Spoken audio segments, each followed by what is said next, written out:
Welcome to the Rural Opportunities podcast, where we talk about all things rural. This podcast is put on by the Camrose Regional Exhibition. We are an agriculture society and we are community builders. We have a long, rich history of rural, community, and agriculture involvement.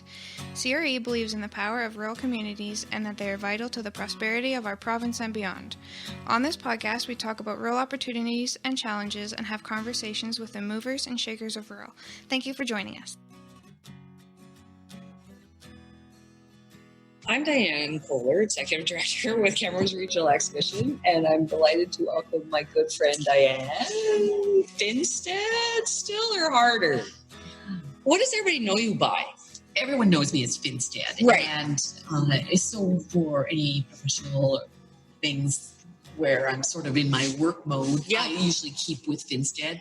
I am harder, and it has to be legally harder in my board work, because that's my legal name. So then people kind of get confused sometimes. So I don't know if I did myself any favors, but I've been established as Finstad for so long, being married later in life. Right. No, and I love it because, I know, just changed back to a Kohler, right? So I totally get it. But, you are such a legend in Alberta Agriculture. Everybody I know, like when I say I know Dianne Finstad, they think I'm some kind of hero, right? Like I actually know you. And we have a long history together, right? From Red Deer Agri-Trade days. Dianne was one of the first females on the Agri-Trade committee, actually. Yeah, I'm not sure how I got there. How did that happen? Right? And you're also a board member with Western Park. Let's talk about females and female representation on board members. And I want to hear your experience. Let's start. What got you interested in serving on a volunteer board?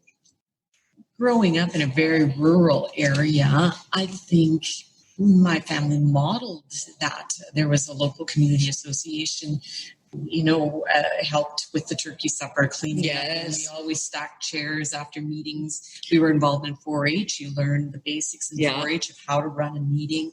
The family, because we lived 25 miles from the many berries in Orion, which are considered probably ghost towns. Okay. And 75 miles from Medicine Hat, your community was the people around you, and everybody served on their community. That was just how it was growing up. It was just expected, wasn't it? Well, yeah, and I think that's what built those communities. People had to stick together because there was no one else to rely on. You had to rely on your neighbors, and you needed that social contact, and you found that in community events. And so growing up around that seemed natural. Yeah. I remember the same thing. Killarney was 2,500 people in Manitoba, and you just did it. This was part of it wasn't even an expectation. It was just part of your life. Right. Because if the community didn't come together to do this, nobody was coming together. And I have very happy times of those community events and that's how you got to know people. And I think one of the cool things about growing up in rural areas, you get to know people of all ages. Right? Yes. You have great respect for the older people and the kids. And there's not those sort by age limitations that sometimes we do as a society when we've got people our own age we can hang with. Right. No, and it's a great point because I definitely know, like when I think back to, I'm going to pick like the church turkey supper. Exactly. Yeah. You were working with people older than you, but the whole family went and worked it. It wasn't send the kids or mom and dad, right? And we each had kind of our own little jobs, but we got to do it together. And you saw how team worked. So true. Because you saw how everybody had their job. The one fellow in the community always carved the turkey. Yes. And then somebody else always baked the buns. And so you saw the importance of team and people working together and everyone having different skills they brought to the table. And not paid. Yeah. Volunteering their time. Right. That's a given. It was never a paid, there was never any expectation. Mm-hmm. Interesting. I had the same experience in small town Manitoba, right? Mm-hmm. So you come from that background. you go through life, you're an established broadcaster, everybody knows you in Alberta Ag. What was the pull to get back involved with that kind of community? I think probably I had my neighbor, Kent Olson, had kind of approached me. And I think actually Wendy Barnes had approached me earlier.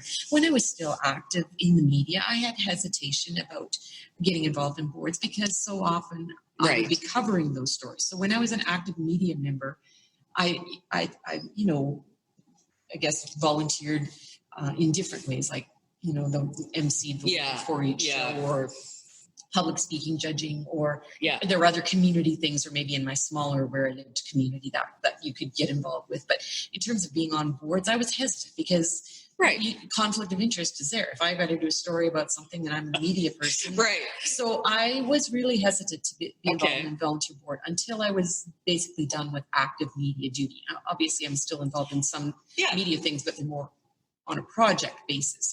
So when I was done, and went on my own, then I guess I felt I was in a better position to be able to do that without running into any conflict situation. So I'd been asked, and I think people thought I would be a good fit because I had experience in a broad range. I had a wide circle of contacts, and I guess I felt community connection and had covered the Westerner for years. So I was going to say, you probably covered the fair many times, right? For sure. And volunteered at the fair, probably. My first experience was the fair. Was as a young person, I was a breed representative, and so came up and met the legendary Haas Hammer because he was announcing a cattle show, and experienced the fair as someone from that end of it. So. And over the years, we covered it. We did 1 hour live shows every night from the fair for the TV station for many years. So I had seen the fair from a different angle, but it was still different to get on the board. I'd also served, I think, on a marketing committee. So I had a little bit of, and the sheep committee and some of the committees where I was involved as announcer, I would go to some of the meetings. And so had a chance to see the fair from different angles, but never been on the board. But so. And that's how you... my neighbor Kent Olson twisted my arm. I know Kent very well. I can see that happening easily. He plowed my driveway a number of times, so I owed him. So that was payback. You had to be part of the volunteer board, right? So you go through the recruitment process, you go through the application process, right? And then you go through the recruitment process, and then now you're a board member. Funny enough, and that was, it's still a big debate on boards, is I thought we were actually running. I didn't really understand even that night. I thought you still had to ask for support. Didn't really understand that the new way is to have a slate of candidates. And I mean, I can safely say that's still a debate everywhere. And I can see now, having been on a board, where it is nice to be able to do the background check and to get people that not necessarily fit together, that bring a variety of skill sets. So I can understand why it's done. But people on the outside looking in sometimes don't think that's the fairest way. And so, my first experience, I thought I was still running and that there was going to be a vote. And I didn't think I was at that one. It was a slate of candidates. So we had to each give our remarks. And so I'm like, I guess I don't have to ask for your voting support. You did a great presentation. It was very convincing, right? Well, you got on. Speaking, I guess so, And speaking was something that's what's my living, so it was intimidating for me. So you've been elected now, you go to your first board meeting. How did you feel when you walked out of your first board meeting? Wow, that seems like a while back. I think you felt somewhat unfamiliar ground, but on somewhat unfamiliar territory. You didn't know everybody. And I think as a board member now, I look back and think, did we do enough to make the new people feel welcome? I didn't know the drill. And so it took a little while to get my sea legs under me or whatever. And I think as boards now, and having served on several boards, it is really important to try and do that orientation. And Yes. members feel welcome. Peggy has been there a long time. Ever since I've been there, and you got the big binder. Right? Yes. And so that's how you kind of got educated. And, right. It did take a while, but then like I had Kent, who was my neighbor, who was the chair, who you could reach out to. Was sort of a mentor. And totally. And how many females were on the board when you joined? Well, how many board members was it at that? The Westerner has had a strong legacy of females, because you look at Joan Donald as president. Oh, right. Joan Donald was president. So there were a couple. I wasn't the only one. Sure. Deb Beck was there. Deb Beck was there, and Janice Wade. She came a little bit after my first year, but no, I think there's always been strong female representation, and I think you'd find that in a lot of ag societies. I agree. There's very few that probably have only men, because I guess if you go back to the roots, a lot of them would have been involved through the arts and crafts section of the bench show, right? And so you have to have that representation and the hospitality aspect of them. And so no, I think ag societies have been more open to women involved. I agree. Than many other groups. Yeah, no, I absolutely agree. I think we are more inclusive and welcoming, and we do look for a diversified set of skills, definitely on these boards, right? And I think women bring a unique perspective, right, to these boards. Yes, and I am a big proponent, and I've talked with Leona Storch about that as well. She's chair of the Olds College now and has been involved in ag society from their farm. And we believe in a balance. Yes. Because I think all women boards, it would be, we would miss the male perspective. Agreed. I think a balanced board is the best way to go, because yes, as women, we do bring a different perspective, ask different questions, think of different things. But an all-woman board, maybe we wouldn't get things done. I don't know. Like, guys, one of the team building exercises we did in media at one point really taught me a lot about, we're comfortable working with people like us, but that's not always the best thing to have, because then you might not get very far. They say, if you're stranded on a desert island, you need the person who's ready to jump in, but you need the person who's going to do the engineering and the person who's going to do the math about how far it is to get there, and somebody else who actually gets the work done. And so you really see how you need all types, and the best boards aren't the ones where everybody thinks alike. I agree. And I think that was has been one of my great learnings about being on boards, is you can sit across from the table with somebody might think very differently from you, or somebody, I think on every board, and even back to our small groups in 4-H, you learn that every group has a contrarian. Yes. You need the contrarian. As long as they don't too much hamper, but you need that person to say, are you sure? And why do we do this? And I don't know if I buy that. You need that role. And so everyone has a different role. That's invigorating about it, because you do learn to think differently and learn to appreciate different people's perspectives. Yeah, no, absolutely. I agree. It's about the balance, and it's about everybody bringing their own viewpoints. But being open to learn from the others. Agreed, right? Like, you have to have an open mind to see it from a different perspective that perhaps you weren't. Right. Your experience or your knowledge or your learnings wouldn't teach you to look at it that way, right? Yeah. I totally agree with that. So if I'm a young woman and I go, why should I get involved, right? What do you think has been the biggest benefit to you, your learnings from serving on a volunteer board? I would say the opportunity to serve the community. And so do you do it for the benefit, or do you do it to serve the community? Okay. So I would look at it. You'd look at it differently. That perspective.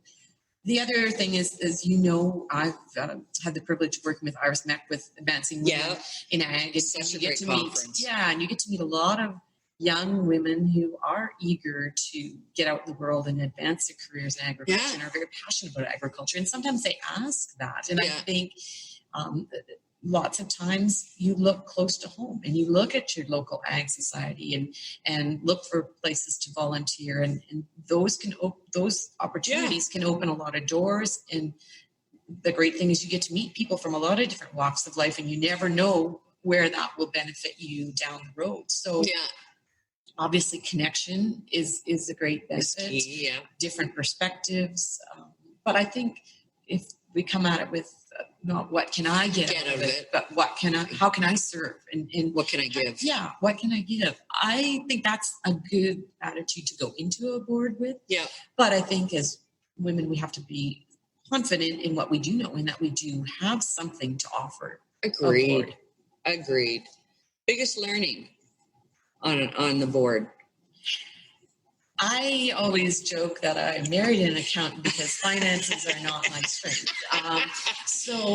But as a board member, you need to have a working knowledge of finance. So fortunately, I can go home and ask my husband questions to help me better understand. So finance is an area that I still struggle with, but it's so important to boards, and we've learned that the hard way. Yeah. So it's still something that I'm learning on. The importance of reading reports and doing your homework and trying to grasp those things. And I guess another interesting learning, and I think maybe holds some women back, there's no such thing as a dumb question. Agreed. Because sometimes I'll ask a question, and I will say that coming from my media background, asking questions is something I do, so I just do it. Right. And whereas some people would think twice about it. But oftentimes I'll ask a question that may seem pretty basic or dumb in some people's words. Right. But there's 3 or 4 other people that I've learned later at that table wondering that same thing. And so maybe not we're to be afraid to ask the questions. And hopefully you've got an understanding enough or that they would be willing to explain it, because if you're wondering it, chances are somebody else is too, and they maybe just didn't ask. So I guess another thing that I have learned is not that I was afraid to begin with, but the importance of asking good questions. Yes. And not just to be heard or to get your point across, but asking good questions. Right. Yeah, no, I think it's a valuable skill. And I actually think it's one that volunteer boards, we get to practice a little more. Maybe is get more confidence in ourselves to ask those questions and be okay. Like nobody expects, from my chair, I'm the executive director of an ag society. I should know the answers to most of the questions, but the board still surprises me every time. And I always encourage that because I want them to ask questions, because at the end of the day, it's your organization that you're running. I'm here to serve you. Right. And then you go back and get the results. And there's no harm in saying, I'm not sure about that. Yeah. No. Absolutely. Yeah, I agree that if you ask good questions, then you do get better answers and a better all around perspective. And so whether it's asking of a CEO or someone else with that area of expertise, it's sharing the knowledge you do have. And so, I think asking questions and hopefully, and I think you talked about gaining confidence. One of the things sometimes afterwards someone will come up and say, "Oh, I was thinking the same thing." So then that gives you that confidence, like, "Hey, well, maybe that was an okay question." Yeah. There's no such thing as a dumb question, right? Yeah. Exactly, and there isn't. That's the point, right? I think I should rephrase that maybe a little. That there can be some questions that aren't smart, in that if you haven't listened to previous answers and are asking something again, or if you haven't done your homework and are asking things that you should know, those aren't as the wise best questions. Best use of time. Right. But if you're just asking to help clarify or understand, I think you're well within your means to ask it. Yeah. What did you learn as far as, the difference between operational and governance? Oh, that's an age-old question. Right? And it's a hard one. No one knows the answer to. It's a struggle for all of us, I think. Because I think I've learned the importance of governance, and we're to be the big picture thinkers. Yeah. However, if you are only governance and aren't aware of or in tune enough with the day-to-day operations, even as a board member, you can miss things, or things can happen that shouldn't happen, that don't align with your big picture strategic values. So how do you walk that line of good governance and letting your CEO run the operation, and yet being aware enough of the operation that you know how it goes? And I think I look at a place like Calgary. They require their board members to be on some of the volunteer committees. And I think that is something, because when you're on a committee side by side with the dairy producer that's struggling and hearing what their concerns are, then you are in touch with it. And those are things that you can not necessarily come to the meeting and bang your head, we're not doing this right. Not every little concern is of that, but it still gives you that insight as to how things are running. So I think the importance of serving on some of the committees. Okay. But then that opens up a bigger question is, what committees do you need? What is the role of committees? And we all used to serve on committees that organize each event. That's right.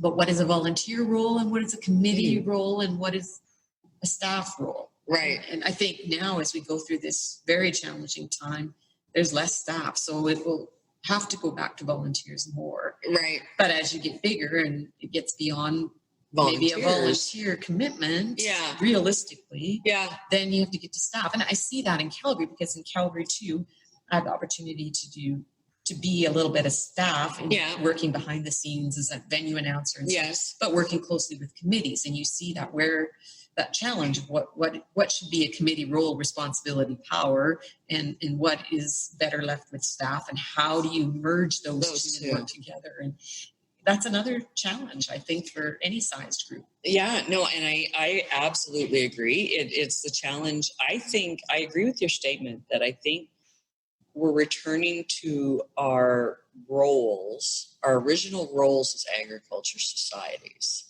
I think when, and this is my perception, but when we built all these venues, we became facility operators instead of ag societies. And that's something we're discussing and really going through at the Westerner is we try and reinforce the fact that we are Westerners. We are more than the facilities. We bring value. We are community players. And, and that's something that we're really working on as we go through our crisis time and hope to come out stronger because of that. But it's interesting through all this, even that we're going through, we have a Michael Daw historian. Red Deer did this history long ago, and I remember doing stories on the book and read back in the book. And, it was interesting. The original reasons these ag societies were set up was for community, to get together, to get rid of the isolation, for the socializing, but also to share knowledge.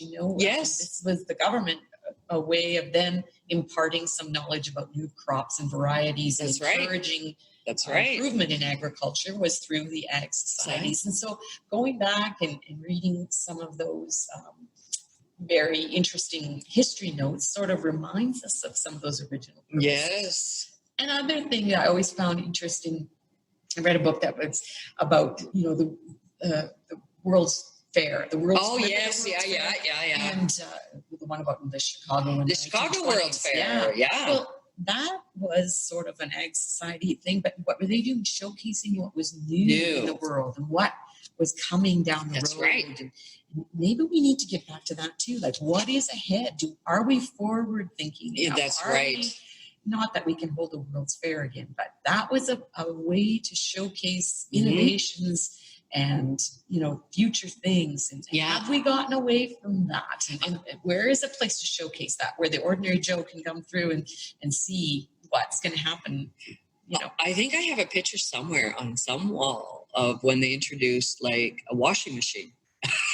And did they do it at the World's Fair? Yes, and it was done at a World's Fair, right? The power of bringing people together, right? And education and information, all the things we know that, I think all of us are looking forward to getting back to, right? And I guess that's what we do kind of at AgriTrade here. Yeah. Bringing the newest innovations in ag. And so I think there are some events that do that, but on a bigger scale, the World's Fair, we're doing it on the day-to-day scales. But so we do look forward to that because we do need connection. We hear about it more and more.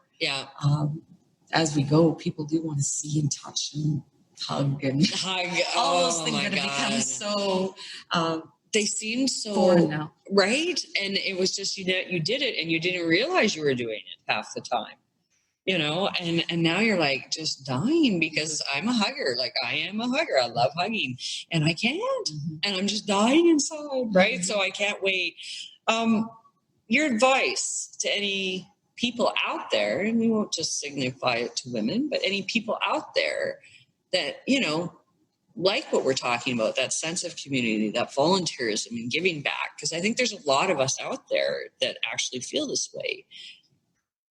What would be your advice? How do we go about getting them involved? We would love to have them in Camrose, like volunteers, and we go out and we bang this drum. How do we get those people back with us? I think it's a matter of having the right opportunities, but as groups, ag societies, organizations, what are those opportunities? That's our big question. Yeah. When we got the CFR in Red Deer, I know I talked with people who went to the volunteer appreciation night that there were a lot of really cool opportunities for people to volunteer with CFR, that they really liked it. Okay. Whether it was taking people around or getting to, driving cowboys from place to place. There were some really cool volunteer. So it's finding those opportunities and having the events and the kinds of things that people can volunteer at, and then finding the right fit for them. Right. Too often I think we make, and I know, I've been involved in organizations that we've done this, is here's the job, do you want it? Mm-hmm. Instead of interviewing the volunteer and say, what do you want to get out of it? Right. And what are your skills and what are your... Yeah. What would you like to do? That's right. How would you like to give? Yeah. Right. And for some, they just want to sit and at a registration booth. That's fine. Right. Because that's what they're comfortable in. They get to see everybody. But I agree with you. Maybe volunteer management is the way to rebuild these big communities back in, is getting people excited. And it's tough because sometimes when we volunteer, we find skills that we didn't know we had if we have to do something that's a little outside our comfort zone. So you want to be able to give them maybe something a little different than what they do know. Right. On the other hand, you want to get the people who would, come and do something that they would love. Yes. So I think it's probably easier for people to volunteer than it is for us as organizations to get opportunity, for them to volunteer and to match the people with. And I think maybe that's, if we're a big enough organization, maybe that's where a staff person can come in handy, because they can be the ones that are the point person, as opposed to another volunteer finding a volunteer matchmaker. Yes, exactly. Right. So I think that is probably one I would say is a great staff position. Yeah, it's a key position. And we've learned over the years the importance of data and keeping oh my goodness, that up to date, so we can find those volunteers. Right. Yeah. Right. We have a chart that we talk about as a board sometimes, is that progression of a board member. Right. We want you to have as much knowledge as possible. And you and I have talked about it. Like, the more knowledge you have walking into that position, and knowledge of the entity and knowledge of the organization, just makes you a stronger, ready to hit the ground running, from volunteer to committee to board member. Because now you understand by the time you hit that board table, it's not as intimidating, right? You feel like, okay, I know something. And some ownership in the organization. That's right. For it. That's right. However, I would say too, sitting at the board table, sometimes it's good to have fresh perspectives as well. Again, about that balance, because people who've been with the organization since knee-high to a grasshopper, maybe aren't always seeing it with realistic eyes that someone who isn't as passionately tied to it could do. So again, I think it's good to have a mix of perspectives. And so maybe some fresh eyes into the organization is a good thing sometimes. I think so. Because you have to learn to think differently. Right. Okay. Well, I'm going to wrap this interview up. I feel like you and I could talk for hours. We've proved that in the past. I always learn so much and take notes from talking with you. So I know. It's like this knowledge exchange we have that it's like, I need more of that. We always run out of time. But thank you so much for your time. I love your message. And I think if I can leave it with people when they're listening to the end of this broadcast is giving, right? Is sometimes we forget the value in volunteerism is giving and that satisfaction that comes from that. Even when there's times, and I know I can think of, my board members when they said, boy, I wish I wasn't a board member. But at the end of the day, you're giving. And that's what you truly get out of being a volunteer board member. I think that was reinforced when I was at some of these events where you talk with volunteers and you see how excited they are. And to be Westerners in our case, or to be CRE members or whatever it is, they take pride and ownership in being associated with a community organization that contributes and brings value to a community, and they feel value in being part of that and invested in it by being a volunteer. So I think it goes back to that, and as many challenges as volunteers can bring, the value is far exceeds it. It's immeasurable, really. Yeah. And it comes back to that, and it comes back to that. If I'm going to be a great community member, I need to serve, and I want to serve. And I want to serve, right? So I would encourage anybody out there listening to this, think about it. Think about, maybe you're listening to this because you're in rural. When's the last time you talked to your ag society and ask them how they're doing? How can I help? How can I get involved? Whether you make it all the way up to a board member, or maybe that's not for you, and that's fine. But get back involved, right? Ag societies, I believe, need you now more than ever. Definitely. Right? Get back involved, get invested, and come join us, because I think you'll be surprised at the way some of us are headed. And we'll leave it there. And they'll have fun. You'll have a blast. Thank you so much for your time. We're here in Red Deer, right? Your home base, my old home base. But thank you so much for your time, Dianne. I hope we get to do this again. Always a great excuse to get to visit with you. Okay, thank you. Thank you for joining us for this episode of the Real Opportunities podcast. Stay tuned next month for the release of our next episode.